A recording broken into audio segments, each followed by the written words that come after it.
Iya. Oke. Bismillahirrahmanirrahim. Assalamualaikum warahmatullahi wabarakatuh. Waalaikumsalam warahmatullahi wabarakatuh. Alhamdulillahirabbil alamin. Allahumma sholli ala Muhammad wa ala ali Muhammad. Puji dan syukur kita panjatkan kepada Ilahi Rabbi, yang mana pada kesempatan kali ini kita masih diberikan nikmat iman, nikmat ihsan, nikmat Islam. Shalawat serta salam mari kita panjatkan kepada junjungan Nabi besar kita Muhammad sallallahu alaihi wasallam. Oke, baik anak-anakku, santri dan santriwati MTS As-Sakinah yang solih dan solihah. Pada kesempatan kali ini masih sebagai sahabat Rubicon ya, masih di acara Rubicon, ruang bimbingan dan konseling online. Nah, ini namanya Rubicon namanya selama pandemi ini, Rubicon Ruang Bimbingan dan Konseling Online, saya kasih nama itu. Programnya ada beberapa program, ada program mendengarkan mengudara di podcast, nanti bisa berkunjung di podcast bimbingan dan konseling, ada di Instagram dan YouTube. Kali ini seperti program yang sudah dijanjikan ke anak-anak MTS As-Sakinah, yaitu di akhir pekan, di akhir bulan, setiap pekannya kita akan ngebahas dan menghadirkan bintang tamu yang akan membahas tentang permasalahan masalah psikologis remaja sih ya. Mungkin anak-anak atau ada beberapa anak-anak yang memang kenapa sih harus dibahas? Emang ada apa dengan remaja?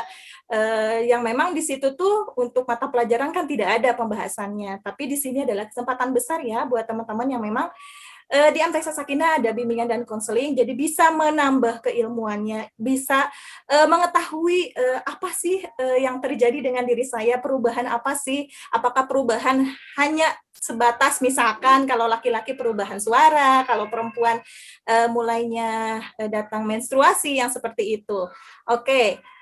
Untuk lebih jelasnya, setelah 3 pekan kemarin kita membahas tentang apa itu mental illness, terus bagaimana peran pentingnya kita menjaga, sebagai remaja itu menjaga mental illness.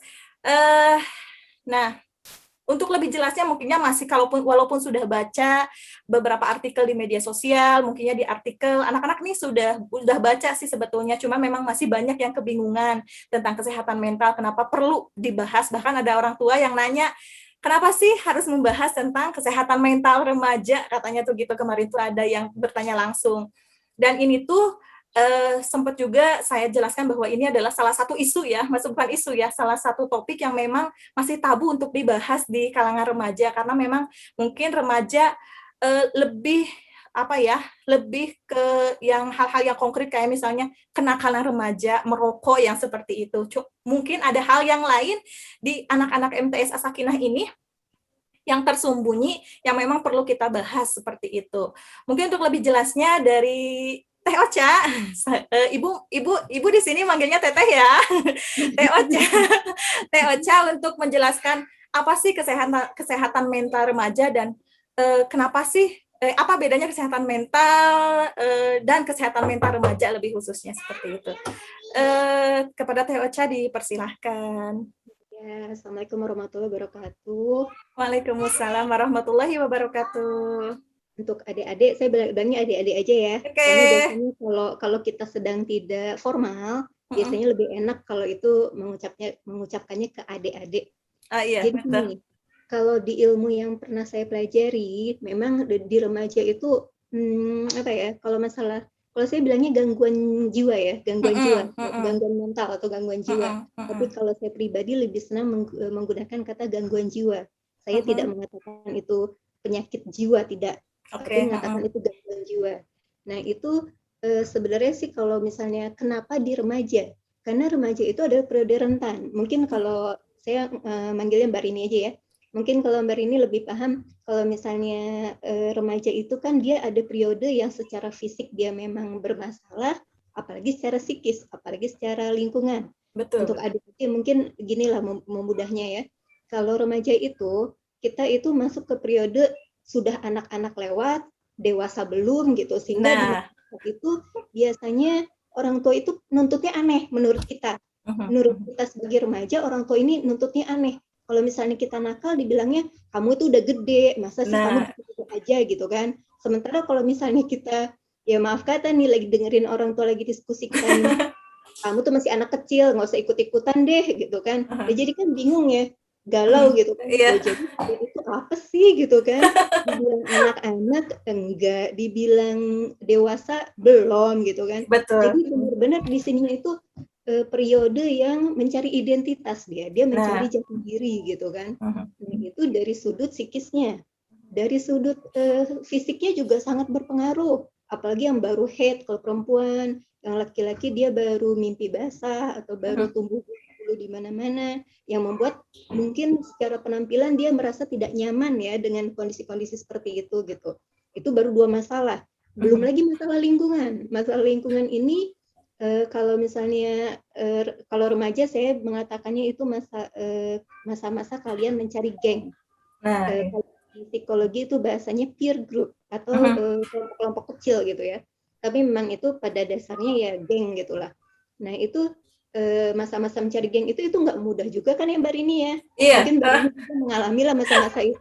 Kalau misalnya ya boleh dikata lah kalau misalnya kita yang mungkin secara ekonomi mampu atau otak kita mampu, kita nyari teman ya insya Allah nggak susah. Karena kalau otaknya mampu biasanya dideketin mulu untuk dicontekin PR-nya atau apa gitu. Iya, betul. Tapi kalau misalnya katakan dia udah minderan, keluarganya bukan keluarga mampu, atau merasa otaknya juga bukan otak yang brilian gitu kan.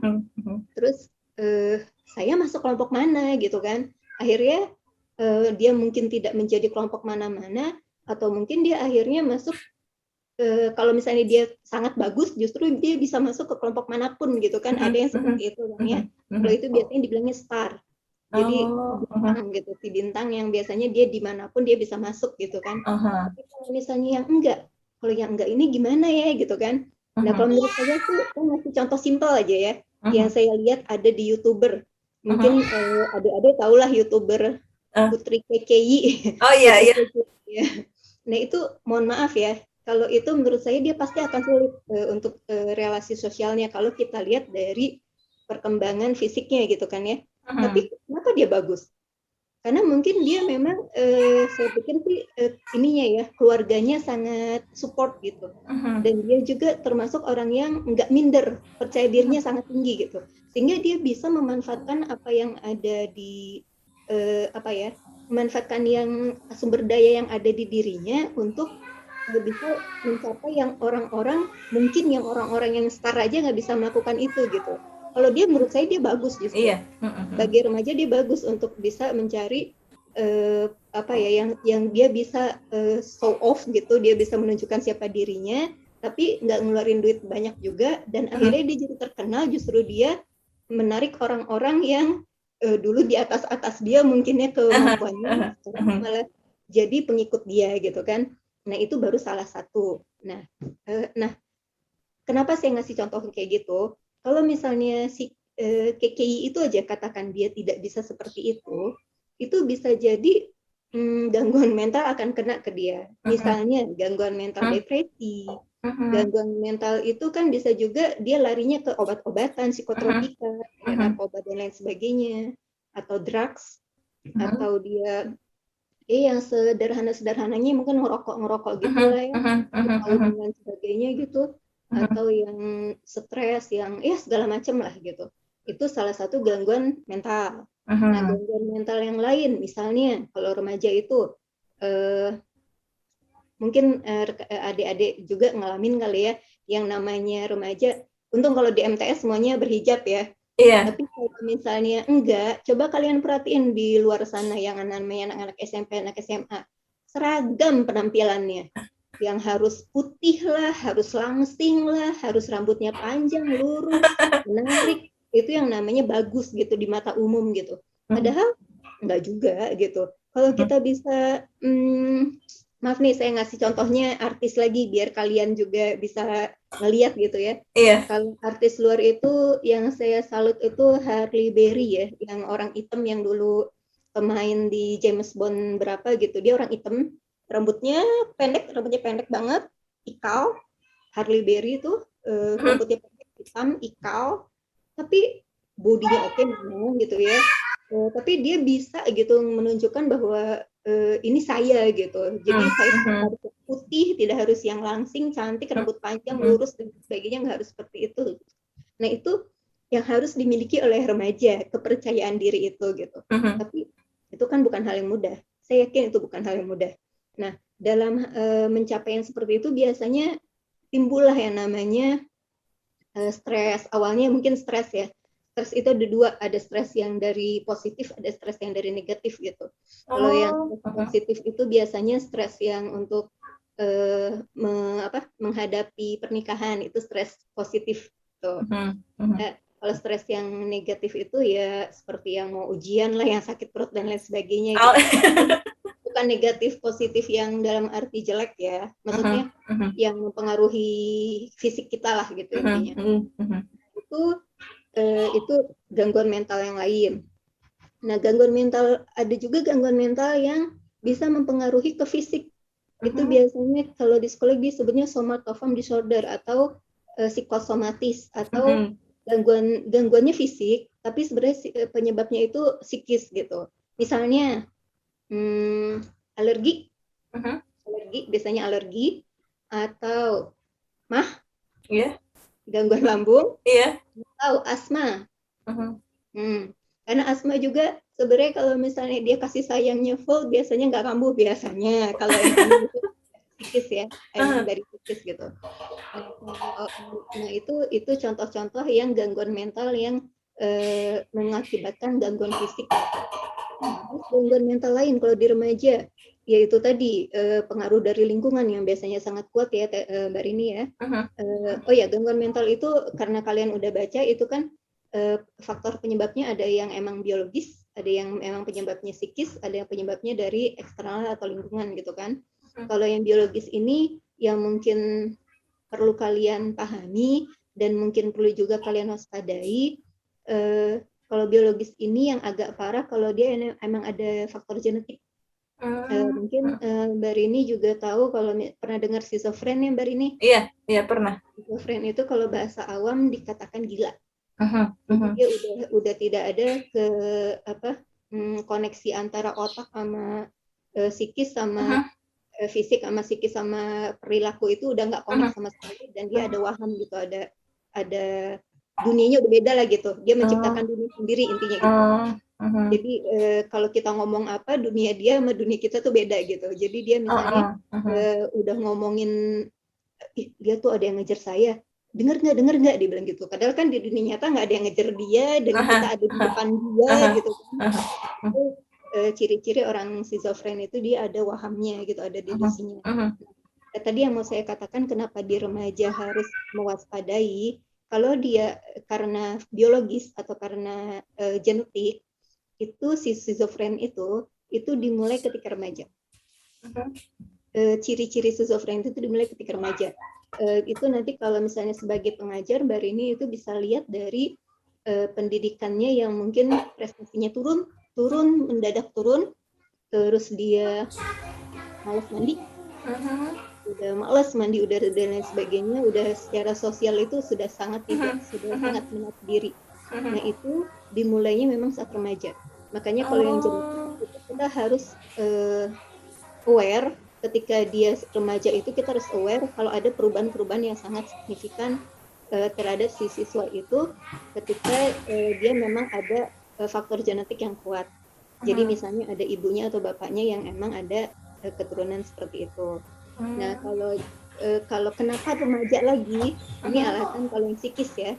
Kalau yang psikis ya itu tadi karena adanya hormonal yang berubah, karena adanya peer group, karena adanya masa pencarian jati diri, karena adanya lingkungan yang sangat-sangat mempengaruhi dia untuk menampilkan siapa dirinya gitu, mencari siapa dirinya dan menampilkan siapa dirinya. Nah itu kenapa selalu di remaja, karena kalau kita udah masuk SMA atau sudah masuk masa dewasa dini atau remaja akhir, itu biasanya udah nggak terlalu mikir ke situ, karena dia sudah fokus ke cita-citanya, lebih ke kognitifnya gitu. Nah itu kenapa tadi menjawab pertanyaan orang tua kenapa di remaja sudah mempelajari tentang mental illness atau gangguan jiwa gitu ya. Nah, terus kalau misalnya tentang gangguan jiwa yang lain yang sering, yang mungkin siswa-siswa juga pernah lihat yang dialami oleh artis lagi nih. siapa Mbak ini namanya itu ya, yang bipolar. Marsyanda. Nah ya, yang nah itu juga mungkin di remaja juga kalau misalnya bisa kedapatan yang kayak gitu, itu susahnya minta ampun juga untuk menangani yang seperti itu. Tapi memang menuju ke situ sih banyak faktor ya, nggak semuanya akan seperti itu banyak faktor yang banyak gitu. Tapi memang gangguan moodnya itu dari mulai dia bersedih sampai dia riang gitu. Nah kalau orang bipolar itu bisa ekstrim, dia barusan nangis tiba-tiba udah ngakak-ngakak, ketawa-ketawa dan lain sebagainya gitu. Nah itu ekstrim itu, bisa se-ekstrim itu gitu. Nah itu yang mungkin harus dipahami juga. Nah kenapa akhirnya remaja sebaiknya apa ya, walaupun dia punya peer group atau nggak punya peer group, ya dia bisa menghibur dirinya sendiri, dia bisa mencari jati dirinya sendiri ke arah jalan yang lurus. Apalagi kalau di MTS kan insya Allah imannya bagus-bagus dong. Alhamdulillah. Jadi maksudnya pagernya udah kuat gitu loh Mbak Rini. Insya Allah. Mencong-mencong ke yang situ-situ deh. Insya Allah sih seperti itu. Nah, mungkin sebelum terlalu melebar, apa yang apalagi bisa disampaikan Mbak Rini? Menarik ya, Teh. Salah satunya itu yang ini, tentang salah satu ciri dari anak-anak remaja yang sekolah itu apa yang skizofrenia itu, salah satunya tuh yang pertama dari prestasinya bagus tiba-tiba menurun, kemudian yang jarang mandi, jadi malas untuk mandi. Ini gimana ya bicaranya? Jadi begini kasusnya itu kan ya, untuk masa pandemi seperti ini atau ya 2 tahun yang memang tidak dipungkiri juga pasti merubah kepribadian atau pola kehidupan remaja. Maksudnya tuh dari bangun tidur sampai tidur lagi pasti ada yang berbeda dan berubah gitu kan ya. Sampai beberapa kali memang sering silaturahmi gitu Teh ke rumah, ke beberapa siswa yang memang perlu untuk bertemu, dikunjungi rumahnya, atau misalnya ketika pembelajaran dimulai gitu kan ya. Itu misalnya pembelajaran saya sebelum zuhur itu kisaran jam 11-an, atau setelah zuhur kadang ketika ditanya gimana nih sudah mandi, rata-rata pada umumnya memang anak-anak belum mandi. Bahkan orang tua tuh, duh Bu ini teh susah banget buat mandi, disuruh mandi juga susah katanya tuh gitu kan. Terus apalagi ada yang ini udah beberapa hari nggak mandi gitu kan ya, beberapa aktivitas yang memang nggak tahu deh, nggak ditanya kalau sikat giginya gimana, sholatnya gimana gitu kan ya. Oh gitu. Ada beberapa hal yang memang jadi benar-benar merubah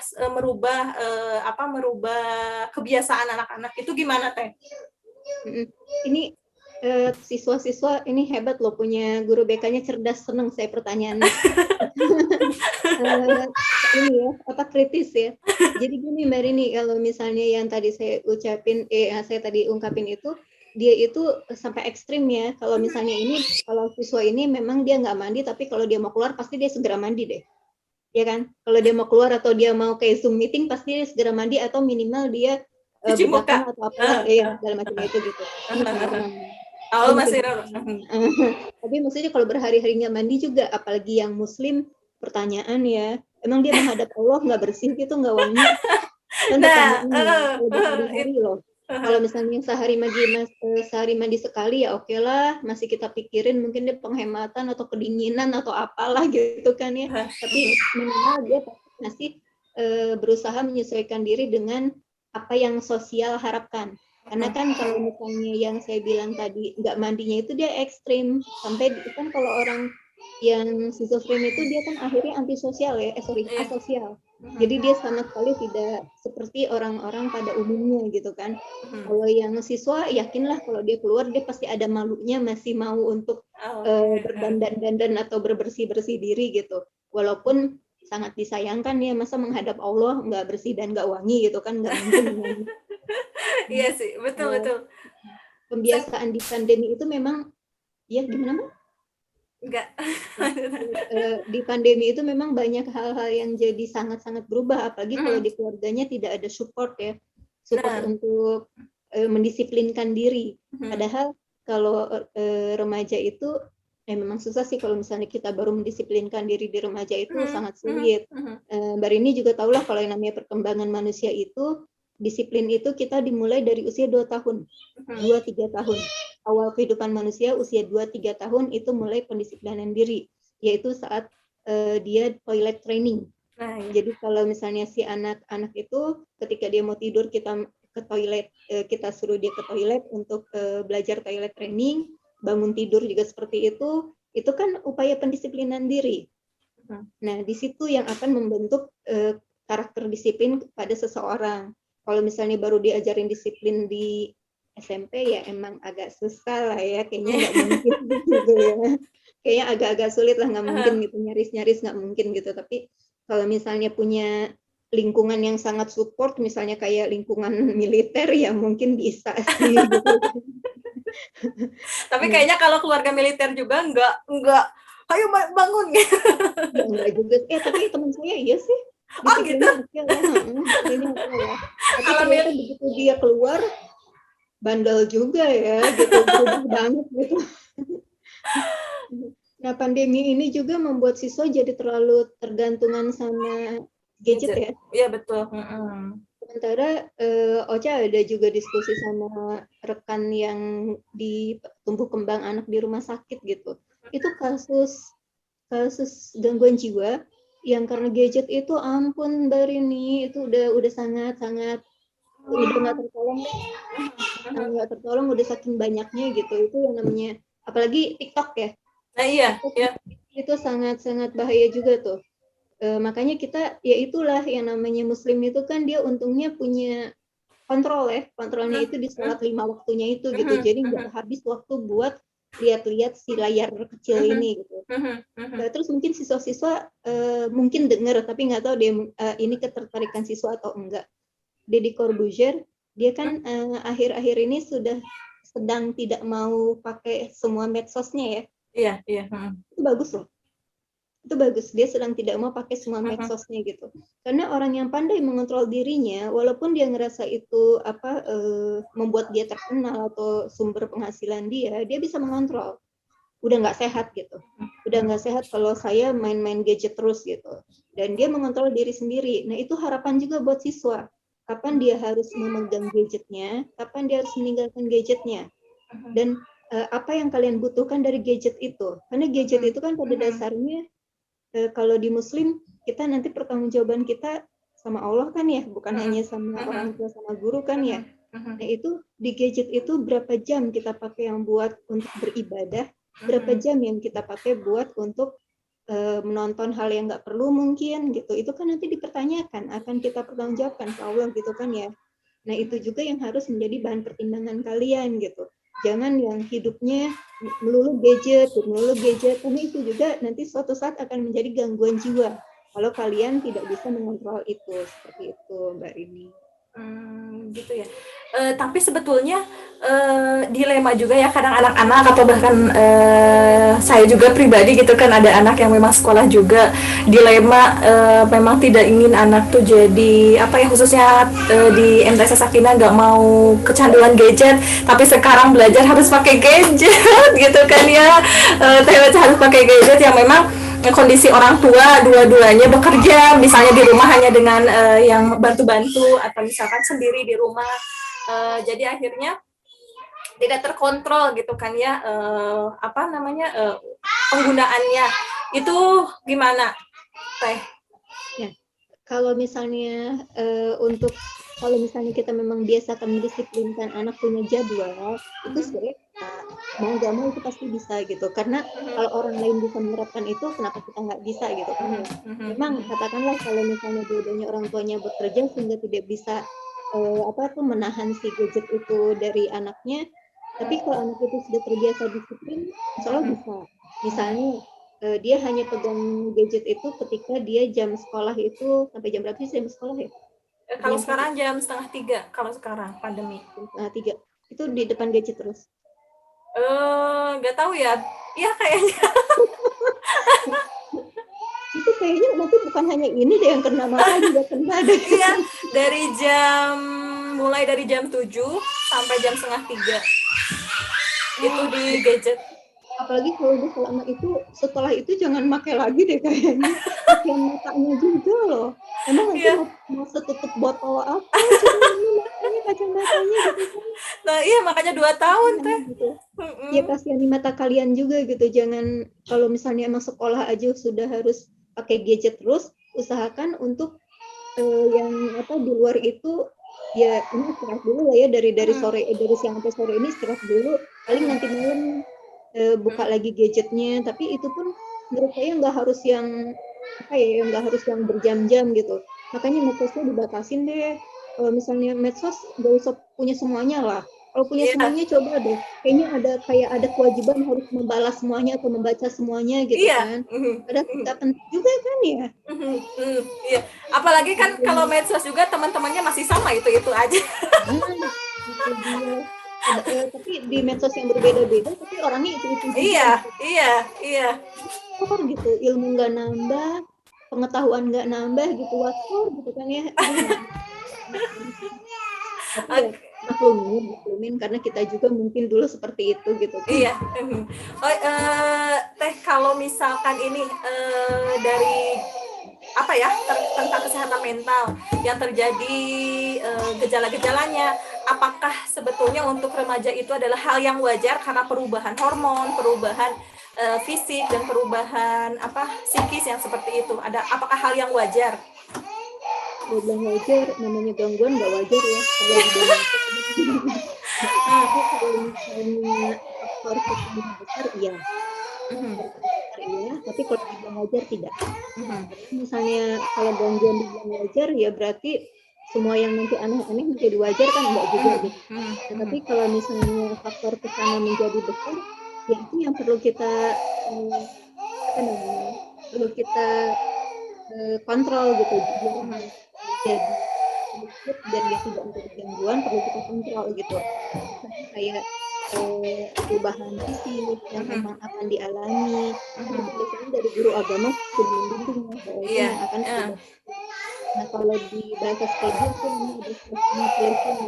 Kalau stress inoculation itu memang istilah untuk kita diberi stresor, diberi tekanan tentang pengetahuan tentang sesuatu, agar kita lebih aware, nanti kita akan begini ya, nanti kita akan baca-baca, kita akan cari tahu, ternyata kalau mens itu perubahannya begini, ternyata kalau mimpi basah perubahannya begini gitu. Terus kita juga dari ilmu biologi biasanya belajar tentang keali tubuh gitu, yang menyebabkan kita akan berubah di masa remaja itu gitu. Itu kan stress inoculation yang akan membuat kita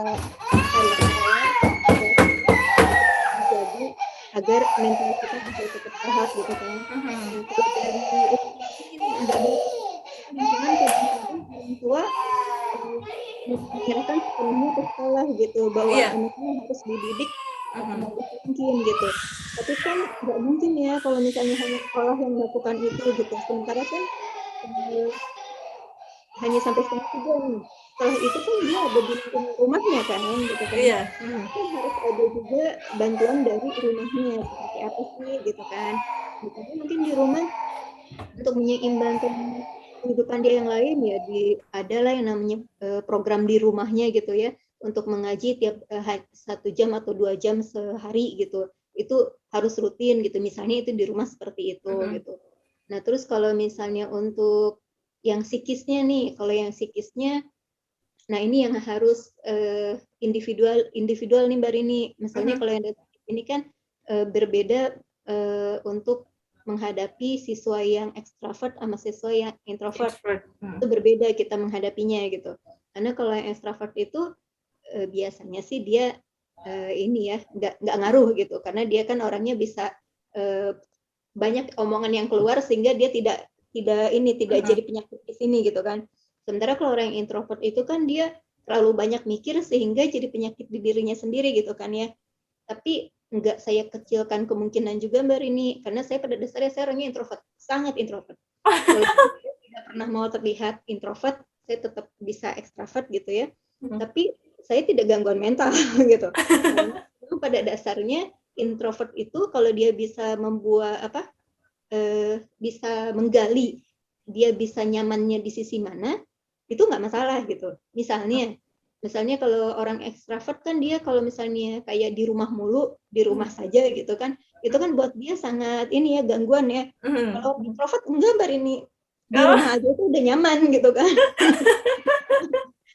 Tapi ya itu harus ada yang membuat dia nyaman. Misalnya kalau kayak saya nih, saya hobi banget baca yang namanya novel detektif.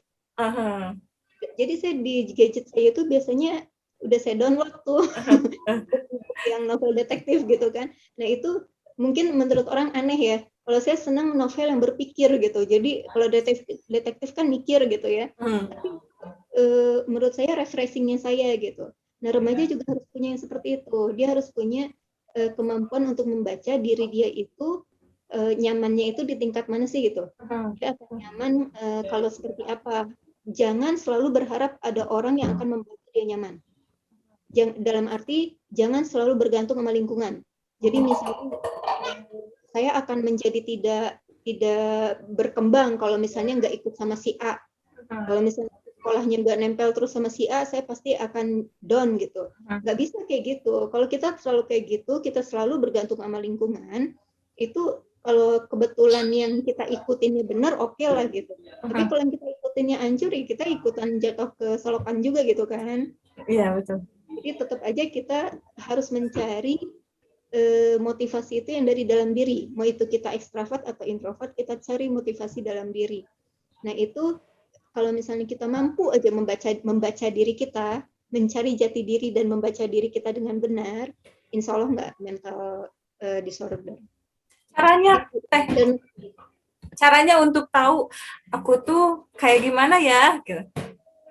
Nah itu kalau di psikologi ada sih namanya Johari Window ya. Jadi biasanya kita itu di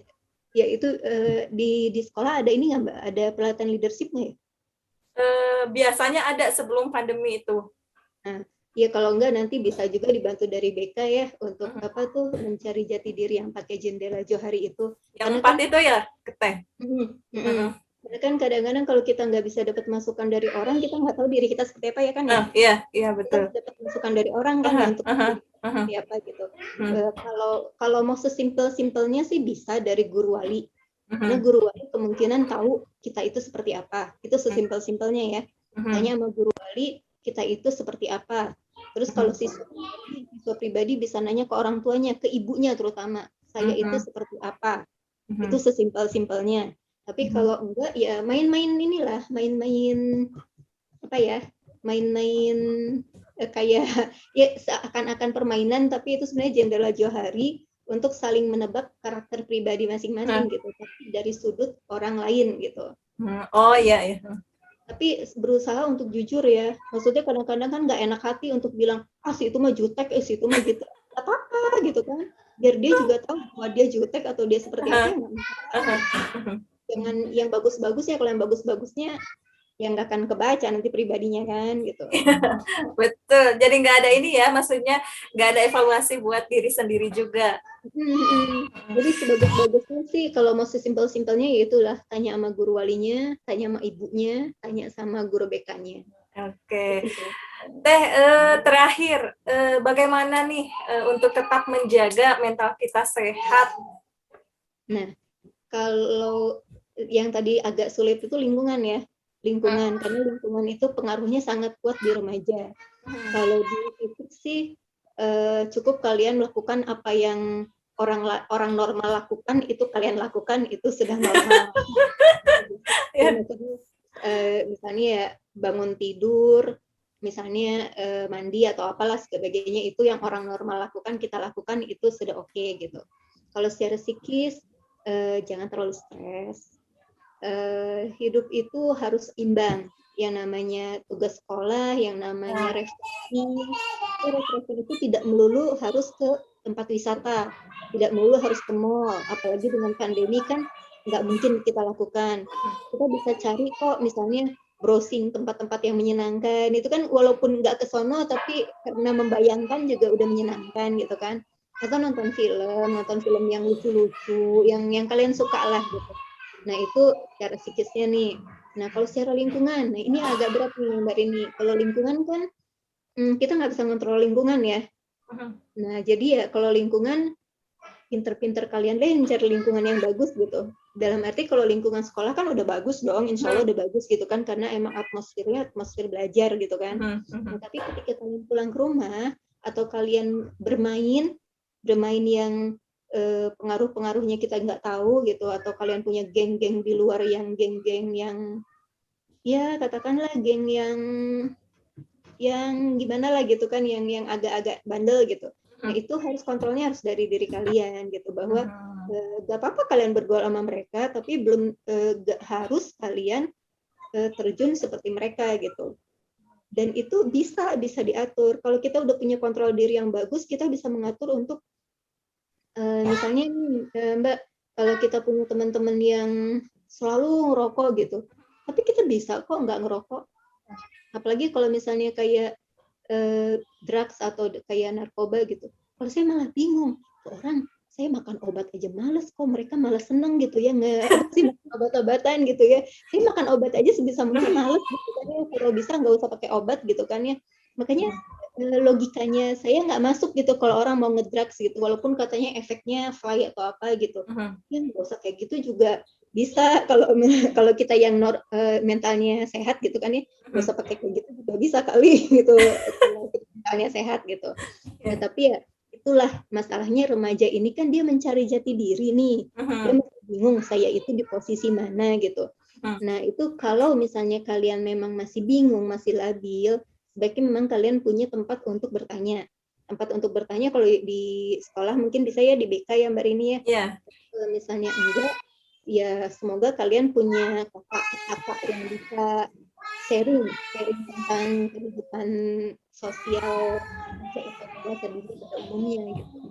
Memang agak susah sih mencari yang seperti itu, tapi kalau bisa untuk anak-anak yang tidak bisa, yang masih mencari jati diri tapi masih bingung, usahakan punya teman yang emang dia bisa sharing tentang dewasa dini, tentang remaja, yang emang bisa menjadi patokan kalian gitulah. Tapi kalau nggak ada, ya mungkin bisa minta tolong ke guru BK-nya untuk ngomong. Iya, ini kalau misalnya sudah melayani layanan curhat nih tentang dirinya, atau aku tuh lagi kenapa misalnya lagi mengeluh, itu luar biasa panjang lebar curhatannya sampai seperti membaca novel gitu kan ya. Kalau chat itu, ini anak bisaan ngetik ke cepet tapinya banyak gitu. Tapi boleh juga tuh Mbak Rini, kalau misalnya dia banyak bisa bercerita, suruh dia nulis. Kan jadi apa namanya, apa ya, jadi nanti hobi dia itu bisa mendatangkan uang kan kalau dia biasa gitu kan. Jadi budaya literasi di kita itu kan sangat jelek ya, di Indonesia jelek gitu. Nah kalau nanti dia biasa menulis, mau nggak mau dia juga biasa membaca dong gitu kan. Iya pasti, karena menulis itu nggak akan menjadi menarik kalau kita nggak banyak wawasan. Nah iya, yakin deh. Kenapa saya suka baca, ini saya bocorin aja ya, novel yang saya suka itu Agatha Christie gitu ya. Nah Agatha Christie itu dia bisa menjabarkan kota-kota di negara-negara yang emang ada di novel dia gitu. Jadi kan saya ngebayangin, oh Mesir itu begini, oh itu tuh gini gitu kan ya. Itu kan kalau misalnya dia tidak menguasai pengetahuan tentang itu, dia nggak akan bisa menulis. Nah ini juga kalau misalnya dia emang mau curhat, usahakan dia juga nanti sama Mbak Rini di support untuk nulis deh. Gak apa-apa walaupun misalnya nulisnya masih yang aneh-aneh, nanti kan terbiasa ya, makin lama akan terbiasa. Iya. Makin bagus gitu. Penambahan kosakata aja mungkin ya, karena mungkin kurang literasi aja kalau misalnya sudah baca, oh iya kalimat ini nyambungnya kayak gini. Sangat menarik ya. Sebetulnya kalau misalnya membahas tentang remaja dan tentang perkembangan psikologi itu, anak-anak tuh luar biasa sukanya, sampai akhirnya kalau anak perempuan sih rata-rata memang ditunggu-tunggu untuk membahas tentang psikologi ini gitu. Ada yang memang saking sukanya sudah bercita-cita dari sekarang ingin jadi psikolog katanya tuh gitu. Iya, sampai akhirnya kalau misalnya ada kegiatan BK pasti memang dia pengen selalu lebih dulu gitu kan ya. Ya luar biasa lah, karena memang mungkin berkaitan dengan dirinya. Ya gitu, remaja tentang aku dan aku, pasti mereka suka seperti itu. Kalau kesimpulan dari saya dari hasil obrolan kali ini, yang kalau kita kesimpulannya itu adalah penerimaan diri itu sama dengan syukur sama dengan bahagia. Kalau misalnya kita mau bahagia, kita harus menerima diri kita apa adanya. Seperti itu. Terima kasih. Jika ada pertanyaan, silahkan ditanyakan di kolom komentar atau langsung di WhatsApp ke nomor Ibu. Terima kasih untuk hari ini. Mohon maaf bila ada kesalahan bersikap dan kata. Assalamualaikum warahmatullahi wabarakatuh. Waalaikumsalam warahmatullahi wabarakatuh.